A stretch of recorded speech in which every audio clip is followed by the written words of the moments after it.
Welcome to Go Beyond Busy, the podcast where real business owners share the lessons they've learned on the way to building a business they love. In this episode, Christine chats with the owner of The Crew, a coaching collective for women, and an insurance agency she built to run without her. You'll hear how she learned to step back from perfection, trust her team, and grow a business that supports her life, not the other way around. Good morning, I'm Christine Abela from Go Beyond Busy. I'm in New Zealand, but I'm here today with Mari Wuellner, who is in Seattle in the USA, and she runs a business called The Crew. Hello, how are you today? I'm good, Christine. Thanks for having me.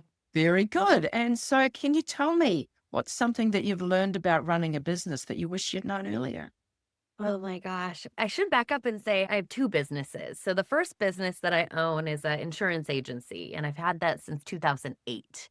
And the other business I've had since 2017 called The Crew, which is a life coaching collective. And what I wish I would have known back then is different than what I wish I knew today. Let's cut that out. What was it? What happened? By the way, ring light. It was my ring light went down. Let me get it. Oh my gosh, this never happened. Okay, this is fun. I got the day roll. Oh my God, this is so awesome. Sometimes I leave bloopers in, by the way. It's I okay. was going to say, you know what? I'm going to say something totally different. What I wish I would have known and embraced is accidents are going to happen. You Yes. are going to mess up. You are going to get it wrong. Your ring light is going to fall over and scare you. You're going to say names wrong. You're going to get dates wrong. And I wish someone would have told me it's okay. It's all good.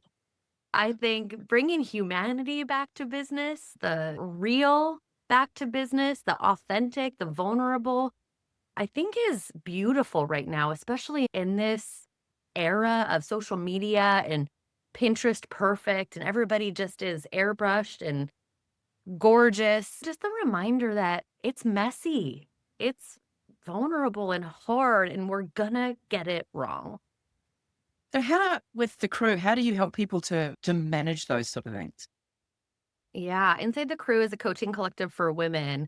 And one of the things that I think helps other women, and this is my opinion, is seeing other women fail and struggle and get real about what's worked for them in the past. So it is a community where we show up and support each other using the community's lived experiences. And so I think what helps women, what helps us through that is seeing other people. I remember being on a podcast, and it was one of the coaches in The Crew, in the faculty. She was on a Zoom presentation, and it was a big one, hundreds of people on this Zoom, and she couldn't get her slides to work. And it was live, and I'm watching her fail. I'm putting that in air quotes in real time. And she just handled it as someone would. There was some stress. You could tell there was anxiety. It was a fumbly, bumbly, and she got through it. And it was this big permission slip to that's going to happen, and it's okay. I think watching other women and talking with other people through those things is going to be the biggest help versus pretending everything's perfect and normal. And how does that translate to a business setting? How can we learn to just cope and to just do things as ourselves in a business setting? Yeah. I would say slow down. And I would also say stop the comparison. Owning a business is hard, and it's one of the hardest things we could do, my opinions, besides parenting, is owning a business. And slowing down and not comparing is going to be a huge comparing yourself to who you were yesterday versus someone who's maybe been at it for 10 more years or has a different, better connection than you do. That's going to be really helpful. Yeah. So what about your insurance business? It's probably quite a different thing to run an insurance business to running a coaching business. Yeah. So I started my agency in 2008, and very quickly I realized selling insurance wasn't my passion. And there's nothing wrong with that. So I hired the best people, the best team I could possibly find, and I started coaching them to become the best salespeople and the best service people in the industry. And pretty soon they started asking for coaching on personal things. And so my coaching practice started very organically through coaching my team. And how it's different is they run it, they run my agency now. I am definitely hands on with the team, but hands off when it comes to the day to day with the clients. And so it's quite different and it's a totally different model, but there's room for both of them. There's beauty in both of those models.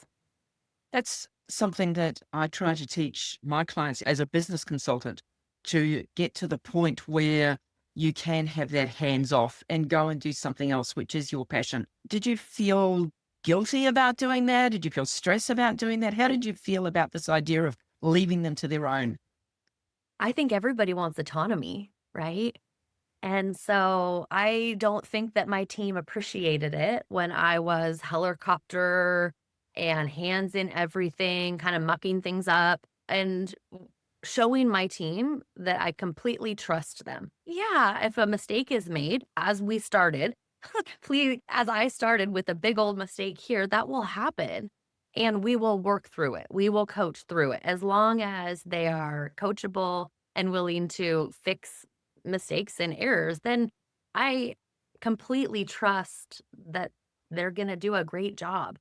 Guilty? No. Th- And I don't think, yeah, I think not at all. This is why I started a business. I started a business to provide a lifestyle for myself and to help other people. And I hire amazing people to work for me and I pay them well. Guilt? Not one bit, because my clients are, everybody's taken care of and everybody's happy. So there's quite a few ways to promote a business these days, and one of the biggest is social media. Can you talk about that? What do you do with social media? What's your take?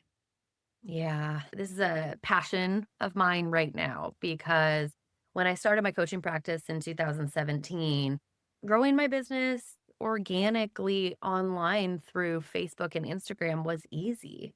The algorithm wasn't that big of a deal, and the interactions and engagement was really high. Over the years, that has completely shifted, as everyone knows, and changed. And as, I don't know, a sensitive person, I started equating my worth with the visibility I was getting on social media. And it became really apparent to me that it was time for me to step back and step away from social media just for a personal reason. And I did that for 3 months over the summer. I completely stopped all social media. And folks would have asked, and they did. They said, first of all, how did you do it? I want to do that. And secondly, what happened with the business? And I have to tell you, Christine, I did something radical. I just started calling people. I just started talking about my business in real life. I just started inviting folks to coffee and going to meetings and networking here in my town versus promoting it on social media. And my business grew and I was able to radically pivot it in a way that is really taking off right now because of the new model. That would have never happened had I not stepped away from social media, got into the weeds of the business a little bit, and reimagined it. Which is a little ironic because most of the people who find this episode of this podcast are probably going to find it through social media. So what sort of people are you looking at working with now? Who would you like to approach you? Yeah, I would love to work with any women who likes community and is looking for support, accountability, and coaching in a collective model. And what I mean by that is I have 5 expert coaches on faculty, and these expert coaches charge thousands of dollars every month. But for crew members, they get access to everything for $97 a month. So I'm looking for women who are looking for a change in a community and expert coaching and guidance at an accessible rate. If anybody is curious about taking a break or looking at social media, I do have a free 5-day social media sabbatical challenge. All these women and people that I'm talking to are so curious. How did you do it? How did you step away from social media? What happened? What changed? And my invitation would be to experiment and play around with it for yourself. See what happens with your health, your mindset, and your relationships when you put your phone down for a minute.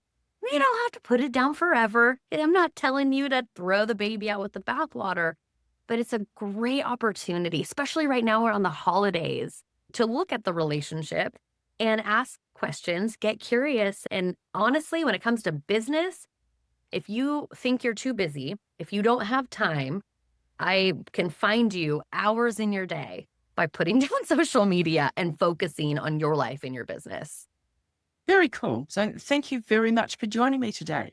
If anybody is interested in contacting Mari, then I will put a link to her website underneath wherever it is that you're watching this. And if you want to contact me, you can go to gobeyondbusy.com. Thank you very much. Thank you. Thanks for tuning in to Go Beyond Busy. If you'd like help growing your business, visit gobeyondbusy.com. See you next time.